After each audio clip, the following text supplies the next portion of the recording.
Hi there. Welcome back or welcome to Recovering Out Loud podcast, the show where we get real about mental health and addiction. I'm so glad you're here. If you or someone you love is struggling with drugs or alcohol, please reach out for help.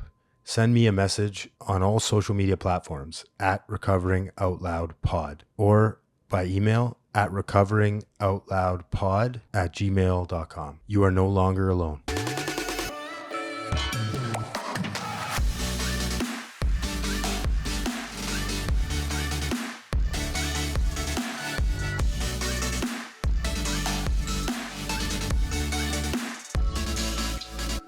Thanks so much for coming down, Mary. I really appreciate it. We met online. I was watching some of your videos, and correct me, I hope I don't screw this up, but it's your account is Mental Health with Mary. Yes. I love it. Yeah, I love it. Yeah, you do these like hilarious little videos where you're kind of whispering into the camera and like, you know, telling your story. And I just really like that. I found it awesome, and you reached out to me, and so I'm happy you came down. Thank you. Thank you. Yeah. Why don't you tell us a little bit about, you know, what brought you into recovery, and you're very passionate now about mental health and recovery, and how you kind of came to this point of being an advocate and speaking out about it and making these hilarious videos. Honestly, I feel like mental health and addiction and recovery are spoken about, but not truly spoken about. I feel like we live in this world on social media where everyone is very like, drink your green juice or go for a 10-minute walk or do this or do that. Buy my product. Yeah. Exactly. Yeah. And then you see all these mental health advocates where they're advocating mental health, but they're also at like a gin event. And you kind of forget like my followers are either addicts or people in recovery. They don't want to fucking see a gin event. What is that, by the way? What's a gin event? Yeah. There was this like gin company that had this like event kind of thing, and there were a lot of like wellness influencers and mental health advocates that were at the event, and I was like, I'm so sorry if your following page is people that are addicts or in recovery, should you really be promoting that? So I kind of figured, I'm 9 years sober. If someone's gonna talk about it, somebody that's actually probably lived it should probably talk about it. Yeah.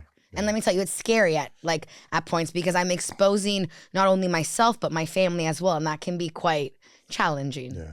Have you had any backlash from that? Like people kind of saying, "Stay in your lane," you know, because there's a lot of good positivity and negativity on Instagram. Oh my goodness, absolutely. There has been people, including my own family, feeling very embarrassed and ashamed, not because of just my past, but because of where I am now. And I completely respect that because, again, we've lived in a culture, you being Italian, me being Greek, where suffering in silence is far more admirable and protecting people's reputation is far more admirable. But unfortunately, that ends up either A, killing us, or B, putting us in these chairs.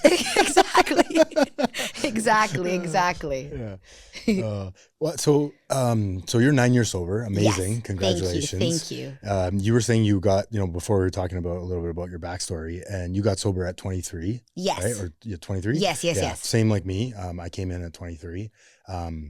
What was that like? Tell us a little bit about what that was like and how you ended up in recovery. Well, technically, to be honest with you, I hit rock bottom. I had absolutely nothing and no one left. And I feel like, unfortunately, I had to hit rock bottom.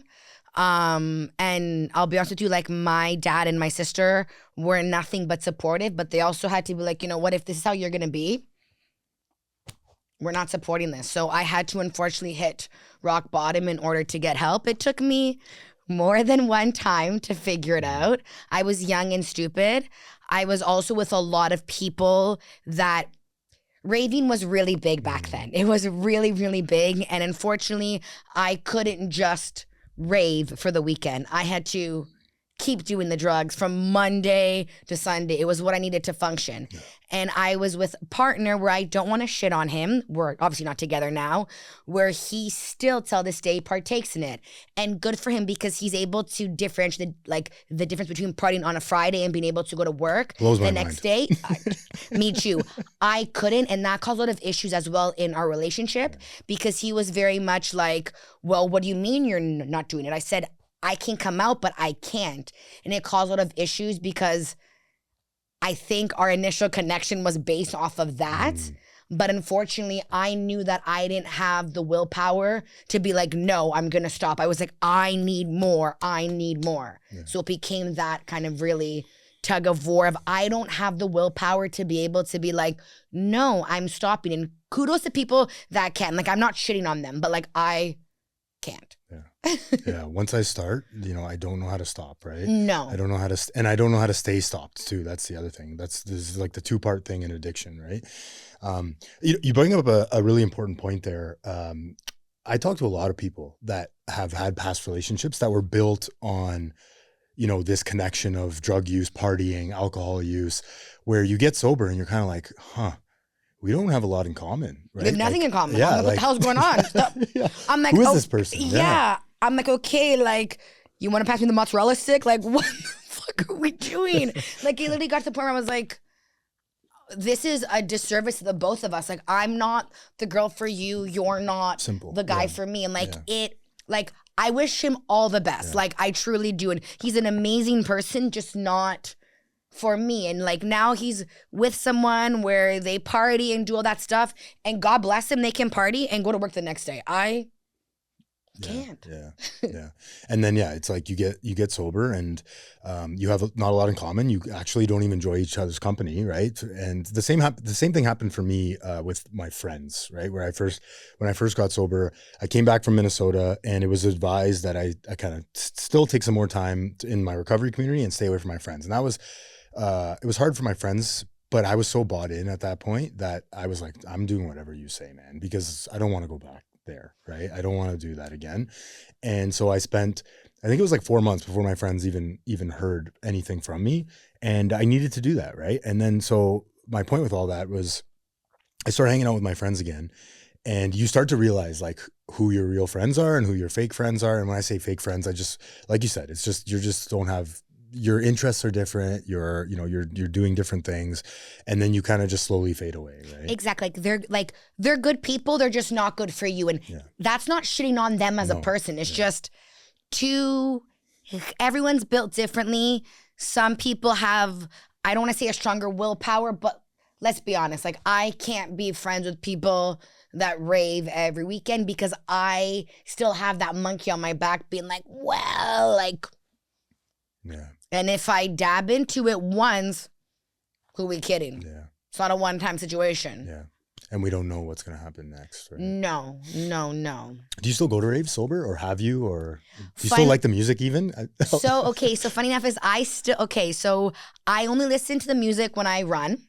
Because running is, I don't know if you've noticed, but like I run at least 10 to 15K a day. It's just kind of what keeps me sane. Yeah. And I love that music. And to be honest, I only like it when I'm running. Maybe because it's giving me the same endorphins that the drugs used to do at the same time.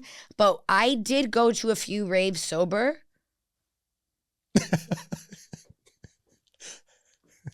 Well, it was not my scene. Yeah. I stuck out like a sore thumb. Like a real sore thumb, if you know what I mean. Like I was like, oh, sweet Lord, this is not. Yeah. Raving's really changed. And it's like, no, I've changed. No, I've changed. I just couldn't. I was like, this is disgusting. I was like, I don't know what time to do. No. Yeah. And like, just wasn't my vibe. I always say this, but because I really enjoy techno music, and I still do from time to time like going to raves. The times don't really line up with my schedule, right? No. It's hard for me to stay up till 6 a.m.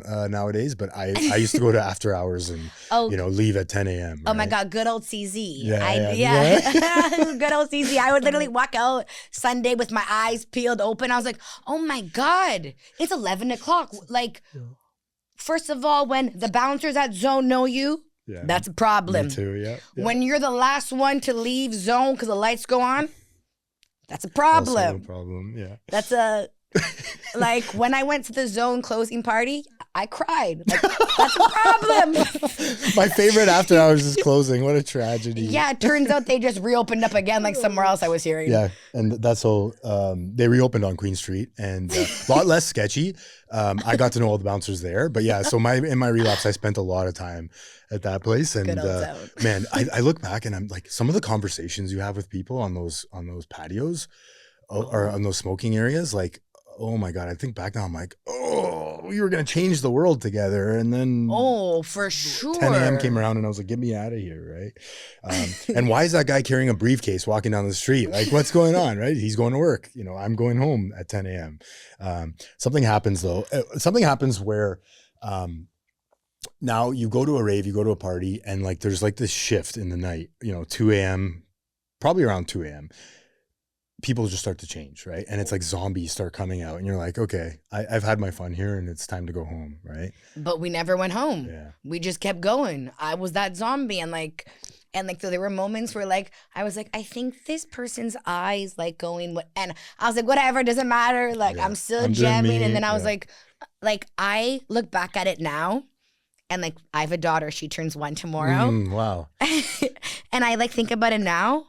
I'm like, oh my gosh, if she ever like finds out about this, which obviously she will because I'm all over social media, she's gonna be like, Mom, what the hell was wrong with you? Like, did you not think? And I'll be like, no, honey, I really didn't think, which is why I'm gonna try and like tell you, like, if you're gonna party, please just be smart about it because you know what can happen when you, I don't want to say have the wrong friends, but when you have an environment that isn't best suited for you. Yeah. And like, I'm not here to shit talk people. I'm just here to be like, sometimes the people that come into your life come in for a reason. And hopefully you learn that lesson before, sorry to trigger, you end up 6 feet under.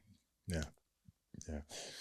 So I had a mom reach out to me last week, totally overwhelmed, not knowing how to help her 15-year-old son. She picked up what's wrong with my teen after I had mentioned it here and messaged me a week later saying she finally felt seen. That's why I bring stuff like this up. If you're a parent in the thick of it, confused, scared, or just tired, this book is a great place to start. Check the link in the show notes below. It's actually a good point. I was going to ask you, like, what does a parent say to their kid when, well, Mom, you use drugs, right? Like, why wouldn't I use drugs, right? But to your point, there's a lot of, you know, things nowadays where you can take precautions, right? Fentanyl testing kit is the first thing that comes to mind.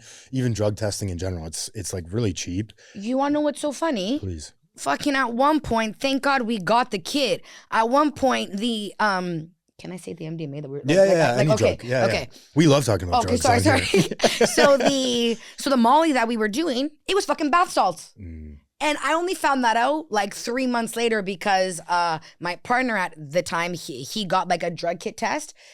And he was like, oh my God, we're doing bath salts. I was like, Jesus. excuse us? Yeah. Like all this shit that we've put into our bodies, and like, yes, I get it. My body's a temple. Let me tell you, I did not treat my body like a temple. I treat it like a fucking trash can. Yeah, yeah. A big old one of those trash cans on the driveways when the house is getting renovated. Just Worse. throw it in there. Yeah. Worse. There's drywall and bricks and shit. Yeah. It's so funny to think about. Like now, I check if like the meat was grass fed, but back then I was taking pills from strangers. Like it's so funny to like see how like though now I'm like, wait, is this made with like no pesticides, no this, no that, but yet like though 10 years ago I was like, ooh, magic pill box, let's go for it. You mean this one was better than the last batch? Okay, yeah, perfect. all right, That's cool. good enough for me. Yeah. Oh my God, no, it's so true. It's funny to see the transition when you become an adult, even though, to be honest with you, I don't think you become an adult and I'm only 31. I don't think you become an adult until you're 30. Like, to be fully transparent, I think 30 and under, you're still a kid figuring out your life. Yeah. Like, truly. Yeah. A lot changed for me too. I mean, when you get sober though, like at 23, you do mature a lot quicker, right? Because 100%. they say when you're using drugs, your brain just stops maturing up until the point you stop using drugs, like at least the way we were using them. So I remember being more mature than a lot of people my age when I came in at 23. And, you know, you just start looking for different, like I said, different things in your life, different preferences. You value going to the movies on a Friday night instead of going to the bar, right? What was it like for you coming in at 23 with your friends and family? How did they react? My friends and my family were extremely supportive, to be honest with you. They all knew I had a problem. My good friends that I'm still friends with till now, even their parents, who God bless them all, they were all very supportive of me getting help. They knew I was a troubled kid. I had a very, I don't want to say difficult childhood, but it was quite challenging. It's funny, I've never really shared this too much, but my mom, I've talked about her leaving, but I've never actually talked the extent of her leaving. My mom left us for another man, and that was very challenging for me to stomach. And I blamed that for the reason I became who I was. But I have to remember that her doing what she did was a reflection of her own ethics and morals and values. It had nothing to do with me. And me using that as the reason to use or me trying to attempt suicide and doing all of these bad things to myself, it was actually my fault. And this is where we fall a lot, is we are very quick to being like, well, I'm a victim. Nobody fucking told you to inject the goddamn needle in between your toes. You chose that. Yes, your mom left you, but that doesn't give you the right to now allow your life to completely fall apart. It's, okay, yes, it's shitty what she did, but you allowing that to basically control your whole life and the rest of your upbringing, that's a you fault. Yeah. That's not her fault. And justify your actions, right? Exactly. And that was one thing also that with a lot of rehab places and a lot of recovery is I find it's very victimhood mentality. I don't know if you've seen that a lot. Yeah. But it's, well, this happened to me. Well, you know what? There's people that have had way worse and they've never done drugs. You know what I mean? Yeah. So yes, did that affect me? Absolutely. But I was the one that chose to do drugs. I was the one that chose to self-harm. I was the one that did all this. Was there a reason behind it? Sure, okay, but who we kidding? When my mom did what she did, she didn't realize that it was gonna impact me to this degree.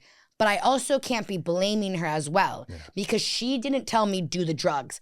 I was the one that couldn't deal with the pain. So I was like, screw this. Let me find a way out. Yeah. You know what I mean? Yeah. So it was kind of, wow, and sorry, I got so heated. It's so weird. Like, my God. You're in the zone there. I know, sorry, but no, it's okay. It's good. It's so crazy to think that we as addicts or ex-addicts, or I guess we're still addicts, I guess. I don't know what to say. Like, I don't know, ex-addicts, addicts. I consider myself an addict. Yeah, so, right? Like, I was an addict, I'm an addict, whatever, same thing.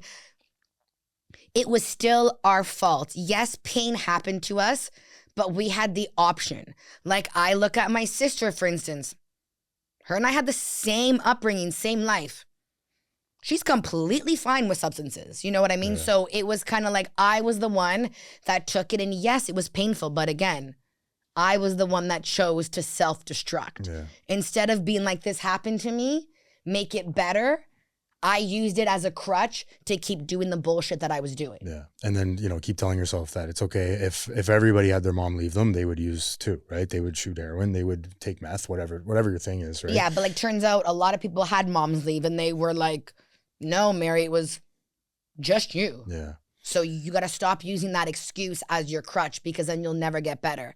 And oddly enough is we have a very complicated relationship, her and I, and still till this day, sometimes I'm like, wait a second, I'm blaming her. That's not cool. That's not cool. I'm the one self-destructing because I can't manage my own emotions. Sure, it affected me, but I also got to take ownership for the shit that I've caused. Yeah, there's a few things. It's a great point. Sorry, I went off. No, you're good. I think it's an important topic because it's, I was taught when I came in that we have a part in everything in our lives, right?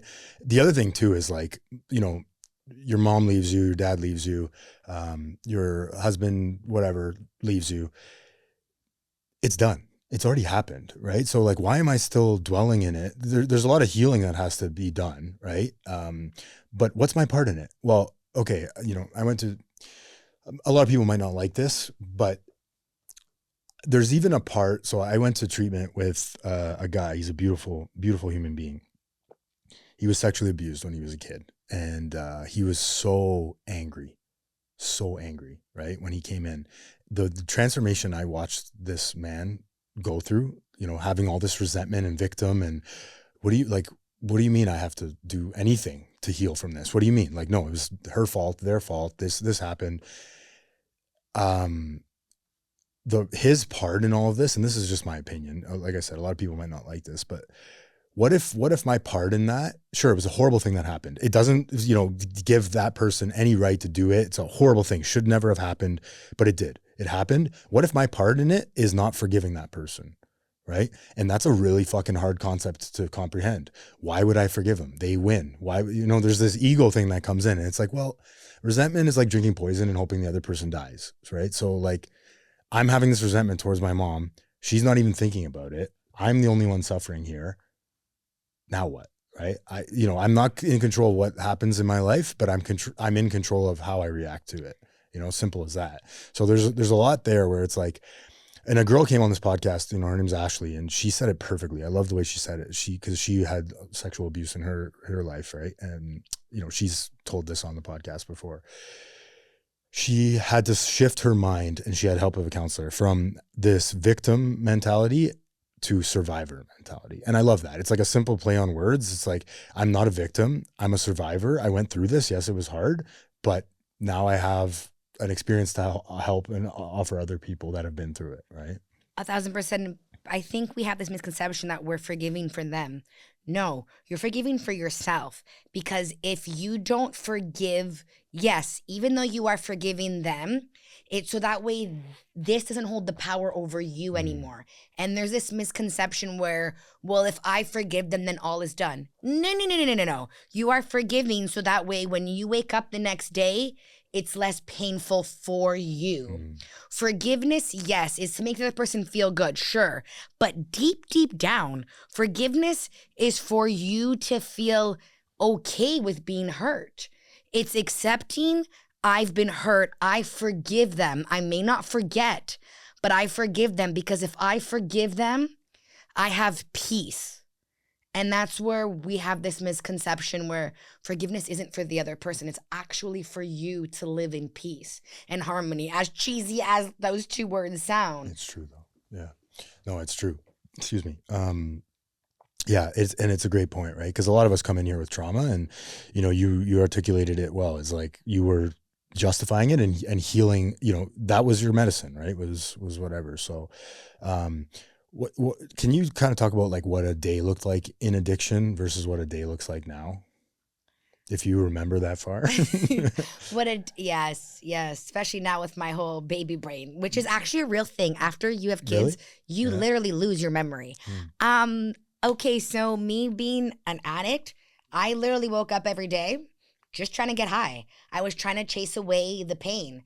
I woke up, I felt extremely suicidal. I wanted to ignore the suicidal thoughts, went for drugs. And anytime any sort of depression or suicide hit, I would just numb the pain. It was very easy for me to just look and numb the pain.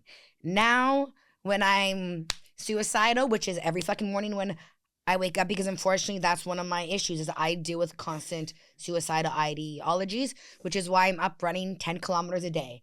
Because if I don't get up and move my body and give myself that sort of endorphin, I know I'm going to chase something else. So I'm very much on just taking care of my mind, body, and soul, whether that's going out with friends, obviously sober, or whether that's going to a movie, or whether that's just sitting at home on the couch with my husband or my daughter. I'm just looking at things that give me happiness without that happiness, if that makes sense. Because I'll be honest with you, I was fucking happy when I was doing drugs, but I mean, who wouldn't be? You're numbing the pain and you're in la la land. I was having the time of my life. So there are moments where, don't get me wrong, there's still that monkey, there's still that itch, but I also know that I have way too much now to lose. I have a little girl, I have my friends, I have my family, I have people that I guess always relied on me, but I never realized that they did.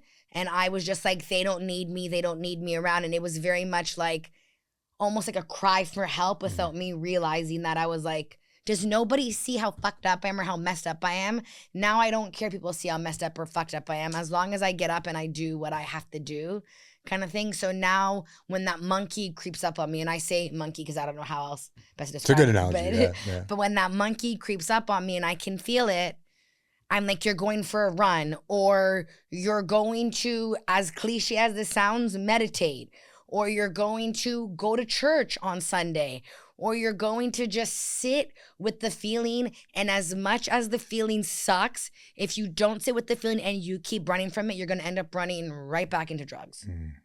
Yeah. And it ends up ultimately blowing up in your face, right? To a more intense degree.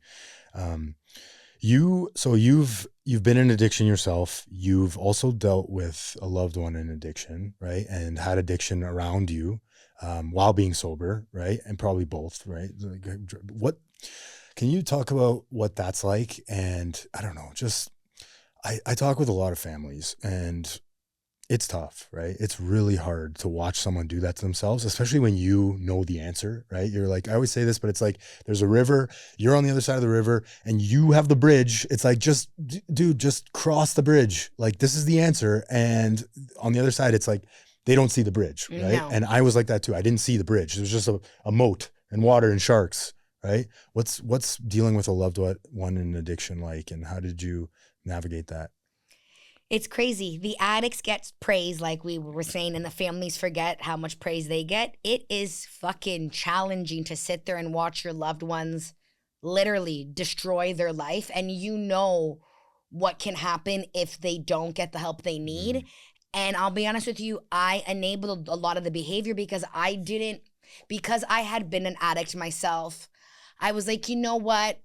You're gonna get better. We're gonna I enabled a lot of it rather than saying, no, this is not acceptable. No. Instead, it was, I had a soft spot because nobody else understood like I did. So I was like, how do I come down on my loved one when they are going to be like, well, weren't you in this position? So it was very challenging because there were moments where I was like, oh my goodness, was I like this with my family? Was I this unhinged, unlogical human being? And it became extremely challenging because instead of me putting my foot down, I was like, you know what? We'll try again tomorrow. Or I understand. And it was like, Mary, what the fuck are you doing? That's not what you're supposed to do. And oddly enough, there's been a few loved ones and a few that actually ended up, unfortunately, where I've had to go to their funeral. And I wish that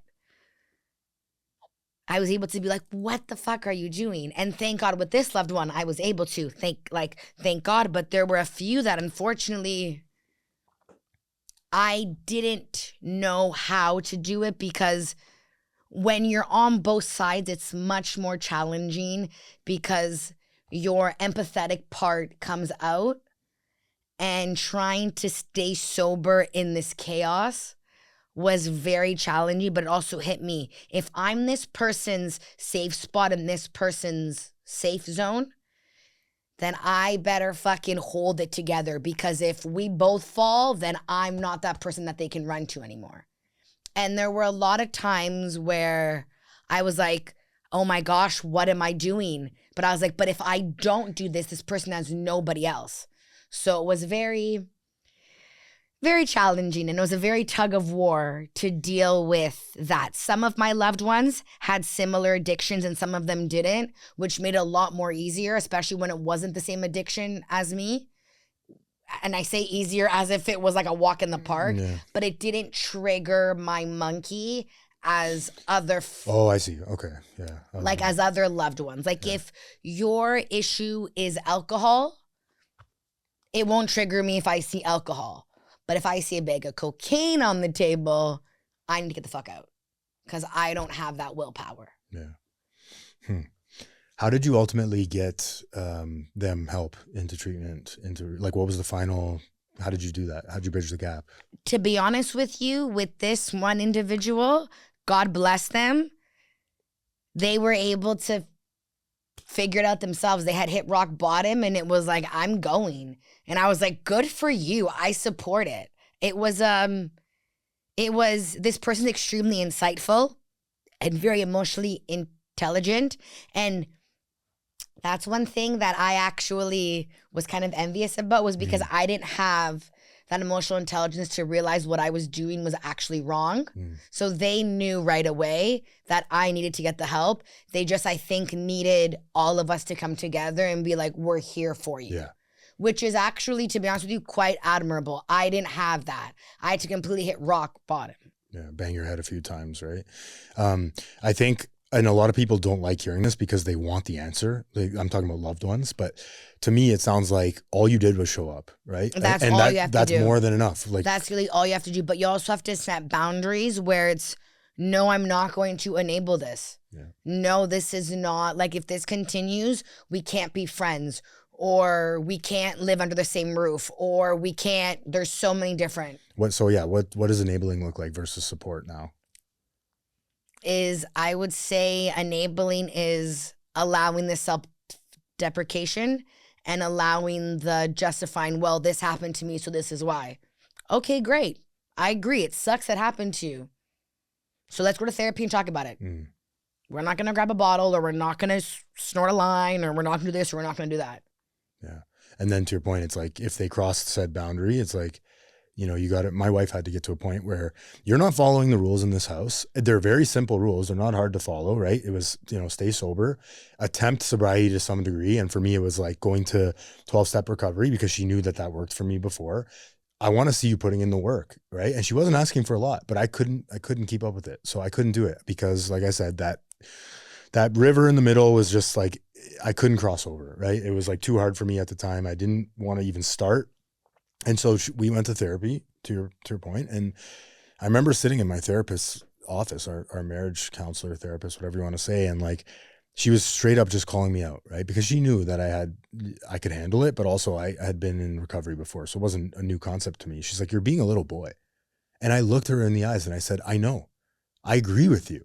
I can't stop though. Like, I just can't fathom being sober right now because it's so hard. Like I said, she said, well, you know, and they came to, you know, you're not following the rules of the house. Like I said, we're going to have to kick you out. Right. And this is Rebecca saying that to me. And it was the hardest thing for her to do. She reminds me today, she's like, it was so hard for me to kick you out, knowing that you had a chance of dying out there. Right. It was so hard, but ultimately she's like, I'm really happy I did it because it brought me to a new bottom. And I waved the white flag a little bit earlier. 100%. Like one of my loved ones that was struggling, which I dabbled into speaking about it. It was one of my best friends. They were a heavy drinker. And I remember I explained to this person, if you continue to do this, our friendship is done. And for about 1.5 years, we didn't speak. Obviously, they got sober and they became a significantly, I don't want to say better person, but they became who they were always meant to be. Now we are very close. But for 1.5 years, I said, I cannot have this around me. And it was very challenging for me to cut off people that had been friends for so long. But as I was watching them self-destruct, I was like, listen, you're not taking what I'm saying seriously. So maybe if I completely back it up and stay out of your life, maybe, just maybe, you'll comprehend and clue in. And it's funny because years down the road later, she still tells me, you're the only one that never actually left. I said, I was never leaving you. I was just on the sidelines watching you fall on your face because I couldn't be front and center watching it anymore. Yeah. Yeah. And then, you know, but to your point, it's like, I'll always be here when you decide to get help, right? As soon as the minute my phone rings and you're saying, hey, I'm done, I want some help, like, I'll be there for you. Right? I'll be the first one to run. Yeah. What's something today, Mary, that you're actively working on about yourself? Taking ownership for my shitty behaviors. Because don't get me wrong, even though I'm sober, I still fuck up.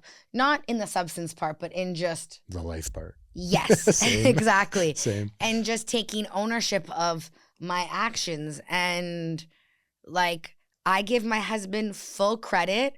I am sometimes not a pleasant person to deal with.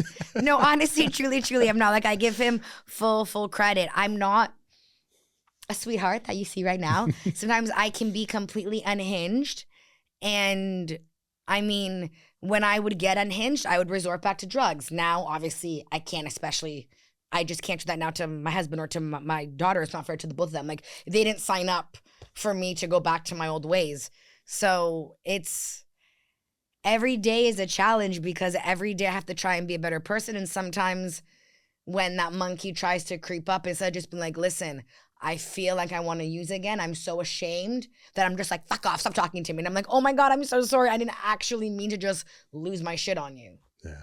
Saying sorry, but then actually meaning it. So to me, today, like making amends is very different than saying sorry, right? Yes. I was very good at the sorries before. I've said a million of them. I practiced it in the mirror a million times. Not actually, but I've practiced it enough with people where I could say sorry to anybody, right? But I would just do it again, you know? And so today, making amends, living amends is a big one for me too, where it's like, let me think of an example. That person, I don't know, in that, one time I was staying in a hotel, and a very expensive one around here because I was a baller, right? And that's what put me in so much debt. You know, when I was in my relapse, I was like, I'm gonna go all out, and I'm gonna stay at I've never stayed at the, fancy hotels in Toronto, so I'm gonna do that. And I did it over Christmas, and it was horrible, over New Year's and Christmas. And there was a guy there that like brings your stuff up to your room. I'm blanking on the name for that guy, concierge maybe, I don't know. Bellboy maybe. Yeah, but he was much more fancy than that. Anyways, he came up to my room, and I was like, hey man, you want to like drink? Because this is what I do. I bring people down, right? And he's like, yeah, sure. And he came and sat down, and like we had a few drinks, and he went back to work like after having a few drinks, right? So something, simple like that, where it's like I can't really go back and make amends to that guy. And that seems like a small example. I've done a lot of worse shit than that, but it's like things like that you would just never do. It's like put people in vulnerable situations to lose their job, or bring people down with you. Maybe he was an alcoholic and I made him relapse, anyways, you never know. Right. So, I can make a living amends to that today. And that's like, I'm not going to repeat those behaviors of bringing people down, I've brought in a lot of people with me, whether it was with ketamine. Ketamine was a big one where I would always have it, or cocaine, like we were talking about before, or meth. I had them in pills. I was always giving them to people, and like, I don't have to bring people down with me today, right? I can live amends and live a sober life and make amends that way. I'm not repeating the behavior over and over again. Yeah. That's actually one of the hardest things to actually openly admit, is like, you were at fault. I'm wrong. Yeah, that's a huge thing in recovery that I feel like, not even just recovery, even just like mental health. I feel like, because again, I feel like everyone forgets addiction and mental health actually come hand in hand. Yeah. And I feel like everyone forgets that usually, I mean, I can't speak on you, but I feel like the majority of people that I've walked and the loved ones that I know that have suffered, it was either some sort of anxiety or depression and they couldn't handle it. Yeah. So instead of owning it and saying I'm depressed or I'm anxious, it was, let me take the bottle, or let me take this pill, or let me do this, or let me do that, because at least then they were numbing the pain rather than actually being like, I'm depressed, because it's a lot harder to take ownership of your actions rather than. Isn't that crazy though? That it's like, it's so much easier to go out and go on a bender than it is to just say, hey, I need help. And then to do the work to fix it. Right. It just blows my mind. But yeah, I mean, like looking back, it's like, yeah, that's all I was good at doing, was just the quick fix, the Band-Aid, right? I want everything yesterday. Something that I'm working on today is, greed. Like a big character defect of mine is greed, right? And then like this kind of ungratefulness, like anger, opposite of gratitude. I don't know, maybe anger, where it's like, I should be making more money. I should be doing this. And I kind of fall back into this. Why isn't my podcast blowing up more, or my social media, or, you know what I mean? And it's like, that's something that I actively have to work on. And I do this thing where I wake up in the morning and I pray about it, and I talk to like whatever universe, higher power that I have. And it's like, just help me be myself today. Help me be authentic. Help me be the man was meant to be. And then help me work on like my character defects, I call them. These things that I'm actively working on. That's just a big one for me today. And it's not easy, right? Like I fall back into it a lot, because instead of drugs, we pick up these character defects a lot, where it's like, to heal your pain, snapping on someone at the grocery store is kind of like a coping mechanism, right? And it just comes out sideways, It's funny. I have to go back to anger management, because I'm realizing, as my daughter has healed a bunch of wounds, but she's opened up a lot of wounds. And I'm realizing that I'm a very fucking angry person, and I need to really control my anger. I mean, I don't take it out on my husband, which sometimes I do, but for the majority part I don't. I take it out on my dad and my sister. They get it all the time. My mom doesn't get it as much, actually, but I give it to my dad and my sister. And I feel really awful saying that, but for the longest time, they were all I had. And they were the only ones that never left me. So even still now to this day, when my mom upsets me, because let's face it, parents will always upset you, I take it out on them. And instead of me being like, you know what, she upset me, I need to just sit with the emotion. I'm like, well, fuck you, Dad. Fuck you, Nicole. I'm mad at the both of you. Blah, blah. How dare you let her speak to me that way? And it's like, but Mary, we can't control what she says and what she does. Only you can control how you react. I'm like, well, blah, blah, blah, blah. And then I get so like defensive and angry. And it's funny because I'm starting to realize like I'm not using, but my behavior is just as bad as if I was using. If that makes sense. Yeah. Recovery is not just stopping drinking and drugs, right? No. There's a whole, litany of things that we have to do. Because if people might think to themselves like, well, what's the big deal if I'm losing my mind on people, or like, at least I'm not using drugs. Right. And I think a lot of people fail to make the connection between that was my line when I was younger, was at least I'm not using it. My dad's like, okay, but you're shitting on us for literally asking you if you want cheese on your burger. Yeah. I was like, oh. Right. You're terrible to be around, right? It's like we're on eggshells around you, but I think a lot of people don't make the connection that if I'm continuing that behavior, I'm going to be using drugs in no time, because I don't like being a bad person. I don't like pissing people off. And then people are going to stop coming around me. I'm going to be the last person to know that I'm an asshole, which is like the word. I don't know if you've ever been in that situation where you're like the last person to know that you're an asshole. I literally had no idea. I'm like, what? I'm a or prick? You're being an asshole. Sorry. Yeah. Let's put it that I'm like, way. what? I'm a prick? They're like, yeah, you don't realize? I was like, or the whole like, we can't tell you things because you get so angry, make everything about you. And I'm like, first of all, that was hard to swallow, because I was like, excuse you, what the hell are you saying? And then I got defensive, and then I realized, oh my God, look at how you're acting. No wonder why people are saying that. And then it was, I don't want to say funny, but funny to say that when I got clean, me having to deal with my suicidal ideologies became even more real. To the point where once I got clean, I still ended up going back to the psych ward, because I realized I was never actually dealing with my situations. I was just band-aiding it with drugs. And then once I got clean, I realized I'm still depressed and I'm still suicidal. So obviously, doing drugs was just a band-aid. And although it made me feel good, it didn't actually... I still struggle every day with suicidal ideologies. And there's still moments where I've said to my husband, like, I don't think I can do this anymore. And he was like, I understand. I mean, not fully, but I mean, I can understand where you're coming from. And he's been very supportive of like, so what should we do? I was like, can we go for a walk and grab some ice cream? Although it's not a quick fix, it's a little distraction to get my mind off of how suicidal I really truly am. Sorry, I got so dark for a second. No, the depression. I don't think we talk, when I started this podcast, I wanted to do addiction mainly, but I also wanted to bring in other mental health. And one of the reasons I, wanted to have you on here is like, depression is a real thing that for a lot of people that don't struggle with drugs and alcohol, you take away the drugs and alcohol. Now it's like, boom, depression amplified times 1,000 every day. So how do I deal with it? Right?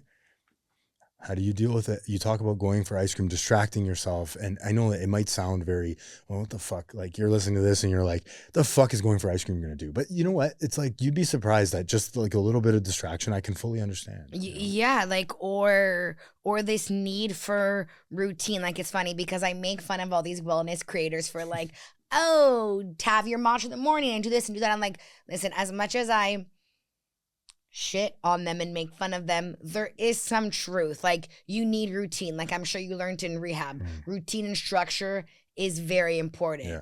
But like, routine and structure doesn't mean having a fucking matcha and chia seeds.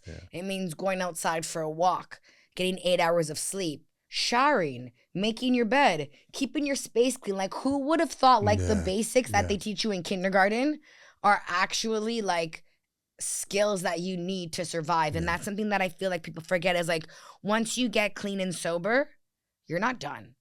There's still so much more to do. Like, having to wake up every day and doing a simple task. Like, every morning I wake up and I make my bed. People are like, that is like so stupid. What's the big deal? Yeah.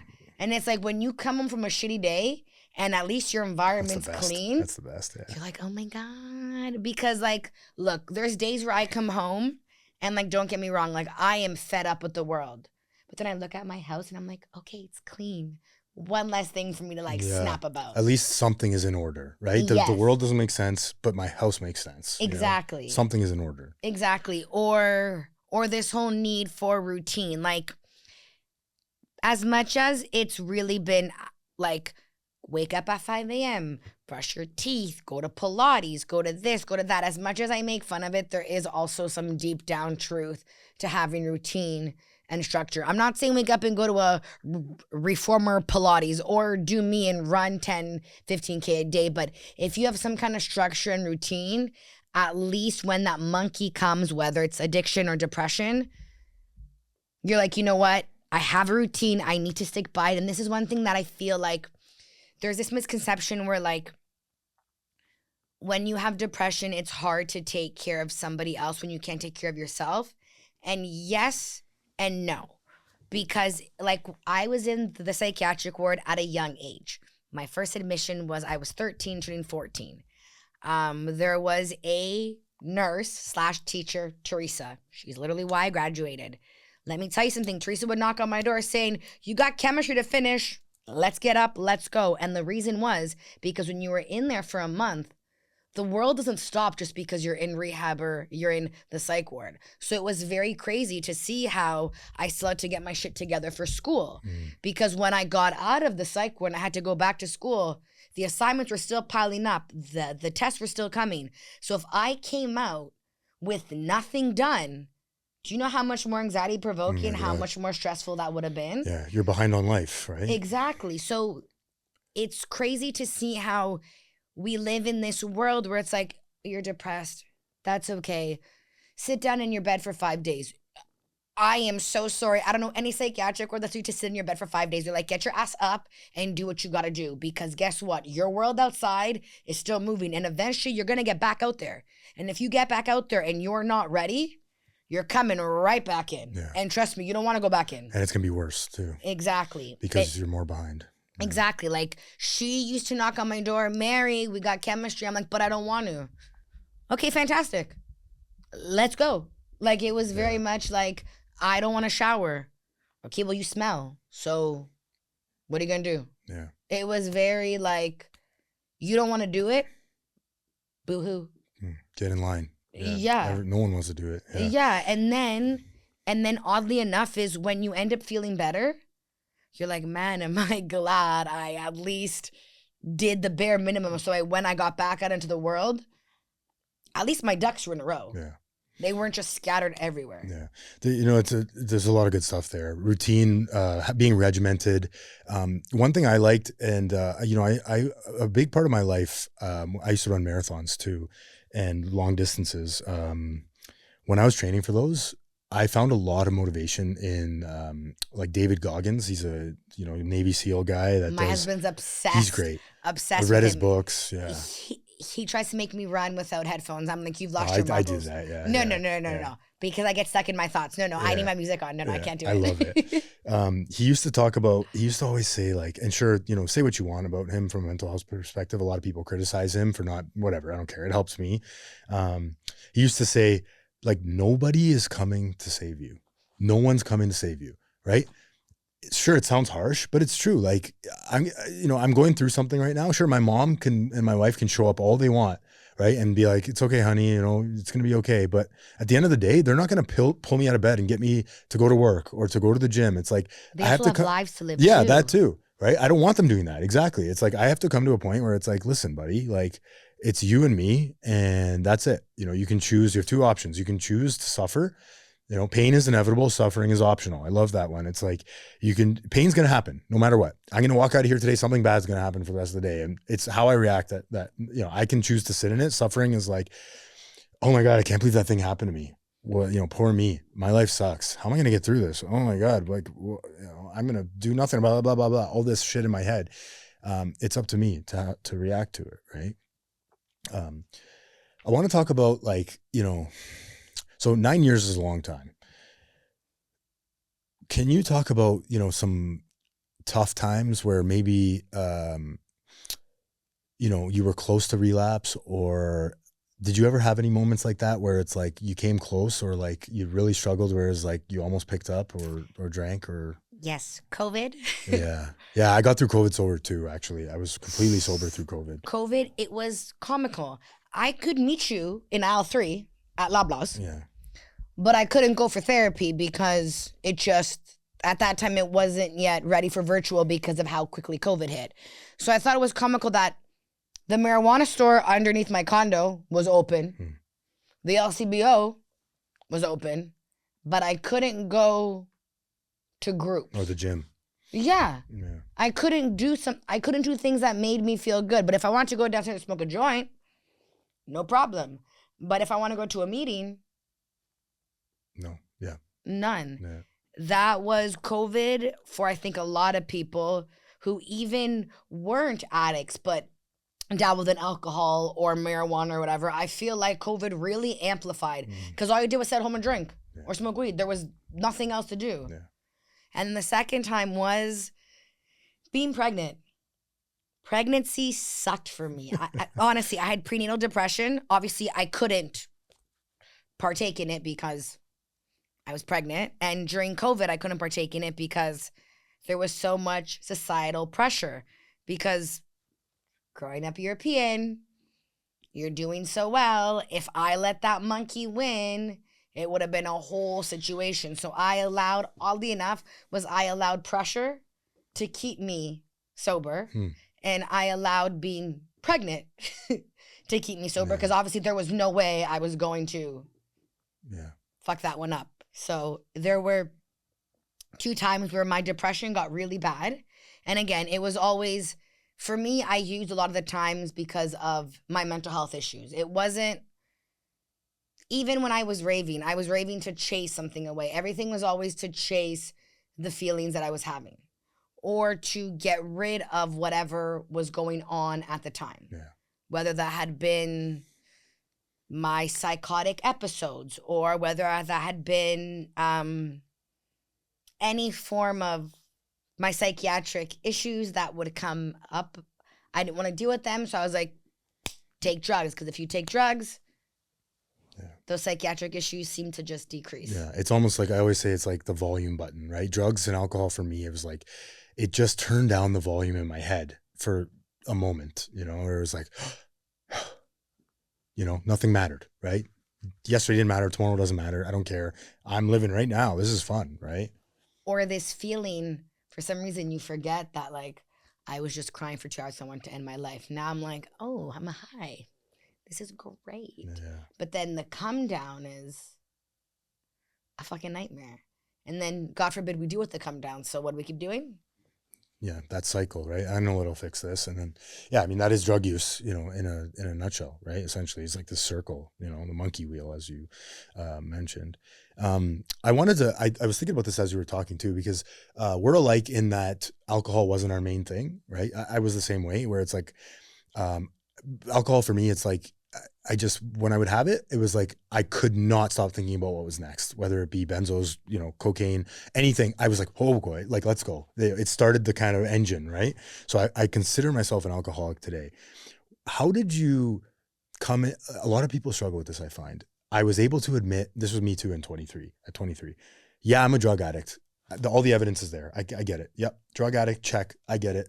I stopped using cocaine. Okay, I'm in, right? That was ruining my life. I'm not an alcoholic though, right? I could probably have one drink. How did you deal with that? How did you come to a realization where you realized that all mood and mind altering substances were the same and that you were going to stay away from alcohol?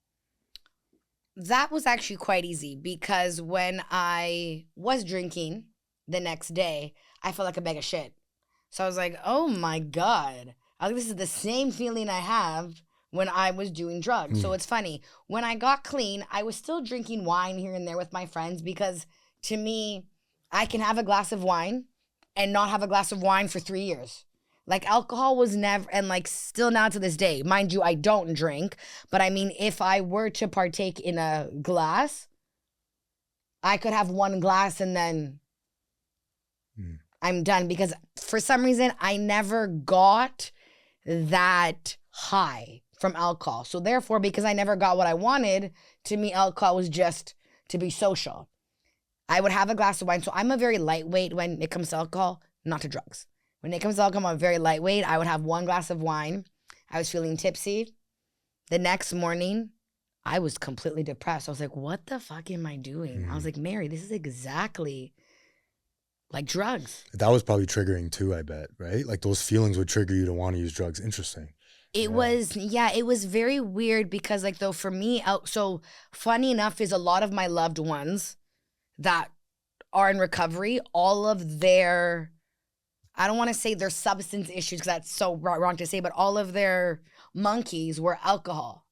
So I could be around that and it never bothered me because to me, I didn't like alcohol. I didn't like the taste of it. I don't know what it was. Actually, I do know what it was.